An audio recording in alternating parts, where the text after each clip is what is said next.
Tonight, the cemetery isn't sleeping again. Sometimes it feels like something's moving under the ground, and only he, the Sinister Gnome, knows what's really happening down there. Tonight he'll tell a story no one should ever hear. I live among graves, not in a figurative sense, literally. Beneath the roots of an old elm, in a pit you'd mistake for an animal burrow. It smells of rot, damp stone, and iron. Sometimes I hear the roots snapping in the ground like the joints of old men. That means the dead are stirring. It happens more often than you'd think. I'm a grim gnome. That's the simplest way to describe what I've become. I've lived here longer than the city itself. I've watched the cemetery grow. Rows added, crosses replaced, tombstones darkening with age. And I've seen something. Something I was never meant to see. It was 6 winters ago. A moonless night, when the air was thick like wine and smelled of rust. The people had gone. The gates were locked. And the cemetery was mine again. As always. I crawled out of my burrow to check the 3rd grave. A fresh one. A woman in her 30s. The stone read, Emily N. I like to watch the earth settle.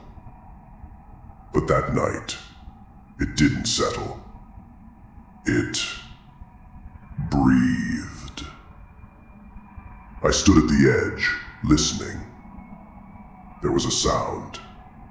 Not a rustle, not a creak, but like someone wringing a wet cloth underground.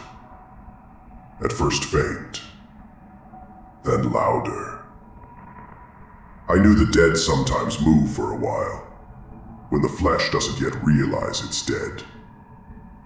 But this was different. This was conscious. The earth began to rise. Not in one spot. The whole mound. As if someone inside was pushing the coffin lid with knees and elbows at once. Then the wood cracked. And I heard, yes, heard, a scream. Muffled. Strangled, but alive. I never interfere. That's the rule. Mine and the cemetery's. But that night, I stepped closer.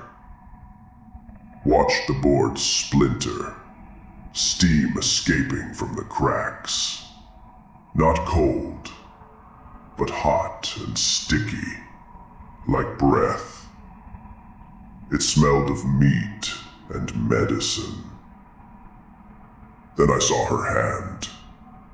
White, bluish nails, clawing at the soil. Another hand followed. The woman was crawling out, trembling. Her face torn. Eyes open.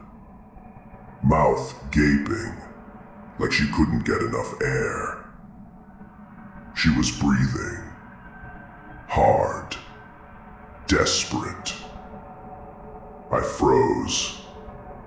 Not from fear. It's hard to scare me. But then I noticed.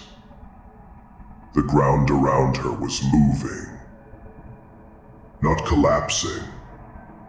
Shifting. Alive, as if hands beneath were grabbing at her legs. I saw waves rippling under the surface. Something was stirring down there. Many somethings.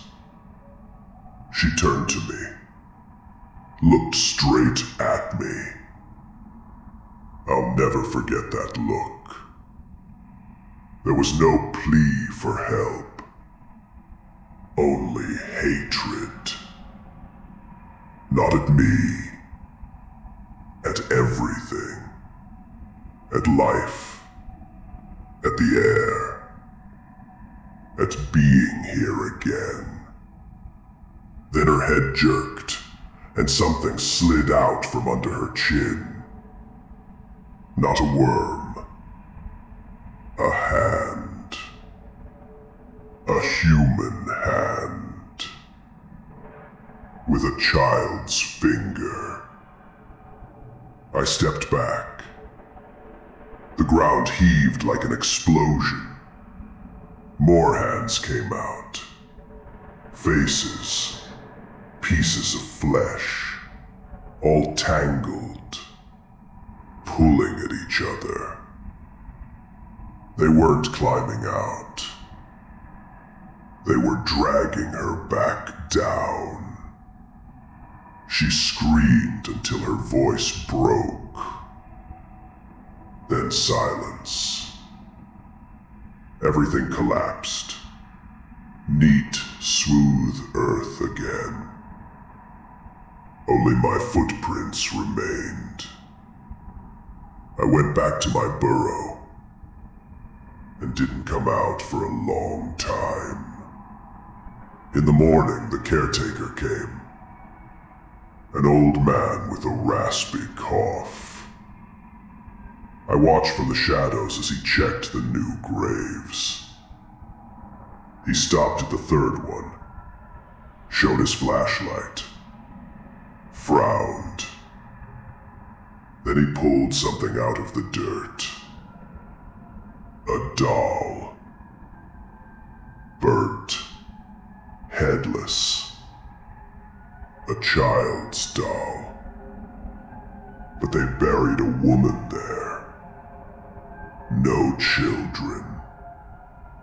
He spat and moved on. I sealed my burrow for 3 days. Because at night, when the wind died down, I could hear breathing under the ground. More than one.